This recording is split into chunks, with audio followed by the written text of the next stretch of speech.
အသက်ဆိုတာတူတူလေးနည်းနည်းလေး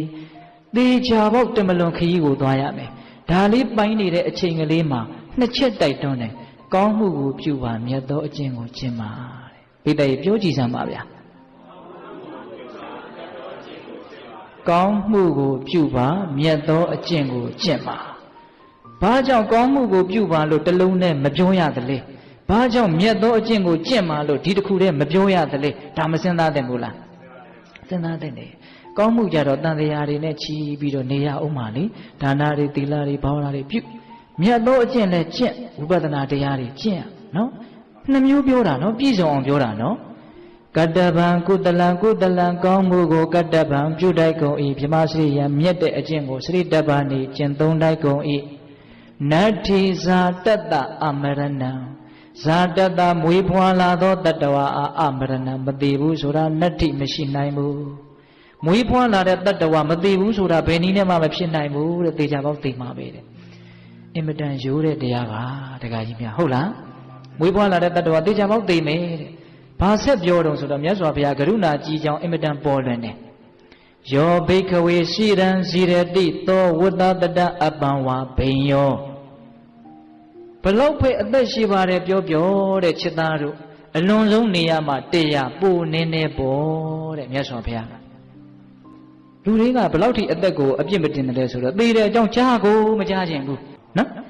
ဒီနေ့လှုပ်เสียရှိတဲ့အလုပ်ကိုဒီနေ့ပဲလှုပ်လိုက်ပါဘာကြောင့်လဲဆိုတော့မနေ့ဖြန်ရှင်းသန်းနေပါမယ်လို့ဘယ်သူမှအာမမခံနိုင်ဘူးတဲ့အဲ့ဒီမှာတစ်ချက်စဉ်းစားကြရကောင်းတာကသေသွားတဲ့ပုဂ္ဂိုလ်တိုင်းဒီနေ့သေတယ်ဆိုရင်မနေ့လောက်ကသူတို့ငါမနေ့ဖြန်သေလိမ့်မယ်လို့သူတို့သိကိုမသိဘူးမသိဘဲနဲ့သေသွားတာသိပြီးတော့သေတဲ့မသားအင်မတန်နဲပါတယ်ဟုတ်လားယောဂါတွေနှိမ့်ဆက်ပြီးတော့ငါတော့သေမြန်းသေမလားဒါတောင်မှတချို့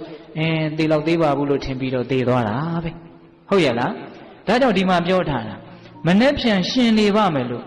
မနေ့ဖြန်နေရပါဦးမယ်လို့ဘယ်သူမှမပြောနိုင်ပါဘူးတဲ့ဘာကြောင့်လဲဆိုတော့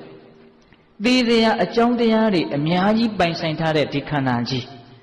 တနည်းအားဖြင့်မြတ်စွာဘုရားကတော့တင်စားပြီးတော့ပြောတာပေါ့ဗျာလက်နဲ့တွေအများကြီးပိုင်တဲ့သေမင်းနဲ့တို့နဲ့ဘယ်တော့ကြမှာတွေ့ရအောင်လို့ချိန်ထားတာမရှိဘူးတဲ့မြတ်စွာဘုရားက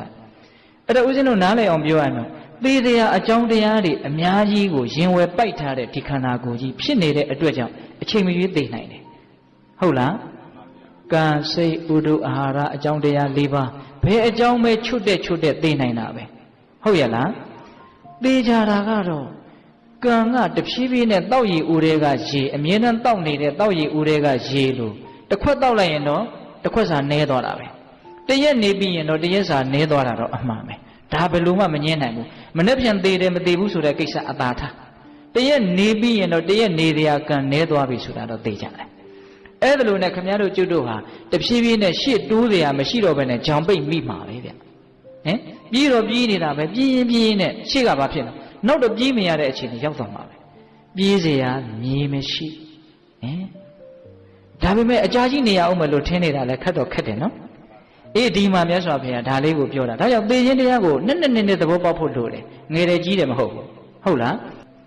ဒီနေ့လှုပ်เสียရှိတဲ့အလုပ်ကိုဒီနေ့ပဲလှုပ်လိုက်ပါတဲ့အစ္စေဝကိစ္စမာတ္တပံကိလေသာတွေကိုငြိမ်းချမ်းသွားစေတဲ့အလုပ်ဒီသာနဲ့အကောင်းဆုံးအလုပ်ဖြစ်တယ်ဟုတ်လားဒီမှာမြတ်စွာဘုရားကကိလေသာငြိမ်းစေတဲ့အလုပ်ဒီသာနဲ့လူသားတွေနဲ့အထိုက်တန်ဆုံးအလျော်ကန်ဆုံးအလုပ်ပဲဘာကြောင့်လို့သာသနာနဲ့တွေ့တယ်ဉာဏ်ရှိတယ်လူဖြစ်တယ်ကျန်တဲ့အလုပ်တွေဆိုတာကတော့တိဋ္ဌာန်တွေလည်းလုပ်နေတာပဲလေသူတို့ဘဝယက်တည်ရေးအတွက်ကတော့ဘာမှသိကွာလာတာမဟုတ်စားဝတ်နေရေးဆိုတာလူနဲ့တိဋ္ဌာန်နဲ့သိကွာတာမဟုတ်ဘူးလေစားဝတ်နေရေးအစင်းမြင့်မြတ်လုံနိုင်ုံမြတ်နဲ့လူဘဝရဲ့တန်ဖိုးနဲ့ထိုက်တန်ပြီလို့ဘယ်လိုမှပြောလို့မရဘူးအထူးသဖြင့်သာသနာနဲ့တွေ့နေတဲ့ဒကာဓမ္မတို့ဦးဇင်းတို့နဲ့ပိုးပြီးတော့ဒီအလုပ်တွေကိုအလုပ်လို့ပြောလို့မထိုက်တန်ဘူးသာသနာနဲ့တွေ့နေတဲ့ဒကာဓမ္မတို့ဦးဇင်းတို့ဒီသာနေရင်ကိလေသာငြိမ်းချောင်းအလုပ်ကိုလှုပ်ချင်းသည်တာနဲ့အကောင်းဆုံးအလုပ်ကျန်တဲ့အလုပ်ဒီအလုပ်လို့ပြောရမှာတောင်ခက်အလုပ်တွေလို့သဘောပေါက်စေခြင်းဒါကြောင့်မြတ်စွာဘုရားကအာတ္တဗံကိလေသာကိုငြိမ်းချေတဲ့အလုပ်အာထုတ်ခြင်းဝရိယဆိုတဲ့အလုပ်ကိုဒီနေ့ပဲလုပ်လိုက်ပါမနေ့ပြန်ရှင်အောင်မယ်သေအောင်မယ်ဆိုဘယ်သူမှမသိပါဘူးဘာကြောင့်လဲသေစရာအကြောင်းတရားတွေအများကြီးကိုရှင်ဝယ်ပိုက်ထားလို့စာလိုတိတိကျကျပြောရရင်စစ်တီပေါင်းများစွာပိုင်ဆိုင်တဲ့သင်မင်းနဲ့ချိန်ထားတာမရှိပါဘူးတဲ့